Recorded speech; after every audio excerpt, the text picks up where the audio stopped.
क्या दिल्ली जैसे पंजाब में भी घिर गए अरविंद केजरीवाल? डबल दुश्मनी का क्या होगा अंजाम? बीजेपी को पंजाब में बेस चाहिए और कांग्रेस को सत्ता वापसी। दिल्ली के चुनावी परिणाम के बाद अरविंद केजरीवाल को लगा जोर का झटका अब भगवंत मान को भी धीरे धीरे लगने लगा है। दरअसल दिल्ली में आए भूकंप के बाद अब सवाल तो पंजाब के मुख्यमंत्री की कुर्सी पर भी खड़े होने लगे हैं। लेकिन पंजाब के विधायकों के साथ दिल्ली आए भगवंत मान और अरविंद केजरीवाल की मुलाकात के बाद फिलहाल ताजा बवंडर शांत होता नजर आ रहा है। हालांकि खतरा जरूर टल गया है, लेकिन कितने दिन, कब तक पंजाब में सत्ता को लेकर आम आदमी पार्टी भला कब तक खैर मनाएगी? दिल्ली की मीटिंग के बाद भगवंत मान ने पंजाब मॉडल की बात जरूर की है, लेकिन जब दिल्ली मॉडल फेल हो गया तो किसी और की बात अभी क्या ही मायने रखती है। जैसे दिल्ली के बाद बीजेपी की कोशिश पंजाब में अरविंद केजरीवाल को निपटाने की है, बिल्कुल वैसे ही कांग्रेस भी आम आदमी पार्टी का पूरी तरह सफाया चाहती है। दो दुश्मनों से अकेले केजरीवाल का मुकाबला। कांग्रेस और बीजेपी भले ही भारतीय राजनीति के दो ध्रुवों पर खड़े नजर आते हों, लेकिन दिल्ली चुनाव में दोनों ने ही अपने अपने हित में एक दूसरे को भरपूर फायदा पहुंचाया है, जिसका सीधा नुकसान अरविंद केजरीवाल की आम आदमी पार्टी को हुआ है। दुश्मन का दुश्मन दोस्त वाला फॉर्मूला कांग्रेस और बीजेपी ही नहीं, आम आदमी पार्टी पर भी लागू होता है और मौके बेमौके ये राजनीतिक समझ में आता भी है। साल 2022 के पंजाब चुनाव कैंपेन को याद करें तो देखते हैं कि प्रधानमंत्री नरेंद्र मोदी और कांग्रेस नेता राहुल गांधी एक ही तरीके से अरविंद केजरीवाल को निशाना बनाते थे।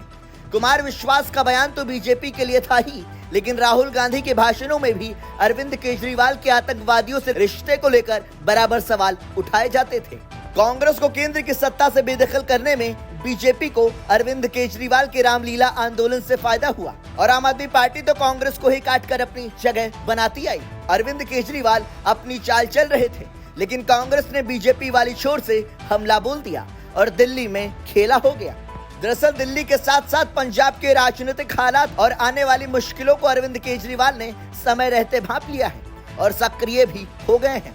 पंजाब के मुख्यमंत्री भगवंत मान को विधायकों सहित दिल्ली बुलाकर सर्वाइवल का मंत्र भी दे दिया है। वैसे ये ऊपरी तौर पर पता चला है और अंदर की खबर अभी आनी बाकी है। हालांकि पंजाब से दिल्ली की लंबी दूरी तय किए जाने के बाद महज घंटे भर में लौटा दिया जाना सबको हजम नहीं हो रहा।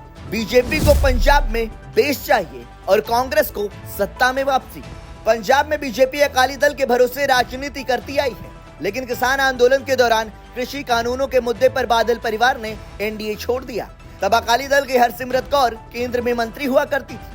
पंजाब विधानसभा चुनाव में बीजेपी ने कांग्रेस के बागी कैप्टन अमरिंदर सिंह को आजमाया जरूर, लेकिन कोई फायदा नहीं मिला। दिल्ली की तरह पंजाब में बीजेपी का कोई मजबूत आधार नहीं है, इसलिए वहाँ बीजेपी को भी अरविंद केजरीवाल की तरह एक भगवंत मान की सख्त जरूरत है। मानकर चलना चाहिए, मौका मिलने पर बीजेपी को ऑपरेशन लोटस से भी परहेज नहीं होगा, बशर्ते खुद भगवंत मान बीजेपी की बात मान ले या आम आदमी पार्टी के भीतर से कोई सिंधिया, हिमंता बिश्व शर्मा या शिंदे बनकर बीजेपी के साथ आ जाए। जहां तक कांग्रेस की बात है तो उसके सामने पंजाब में भी वैसी ही चुनौती है जैसी बाकी राज्यों में है।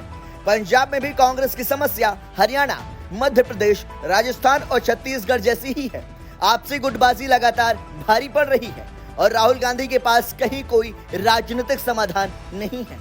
पंजाब संकट तो ऐसा गहराया कि राहुल गांधी, प्रियंका गांधी वाड्रा और मल्लिकार्जुन खड़गे मिलजुल कर भी हल नहीं निकाल सके और थाली में सजाकर सत्ता आम आदमी पार्टी को सौंप डाली।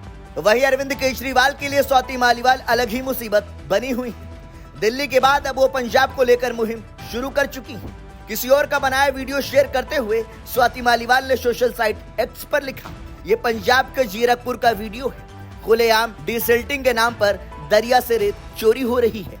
अरविंद केजरीवाल जी ने कहा था, मैं रेत की चोरी रोककर 20,000 करोड़ बचाऊंगा।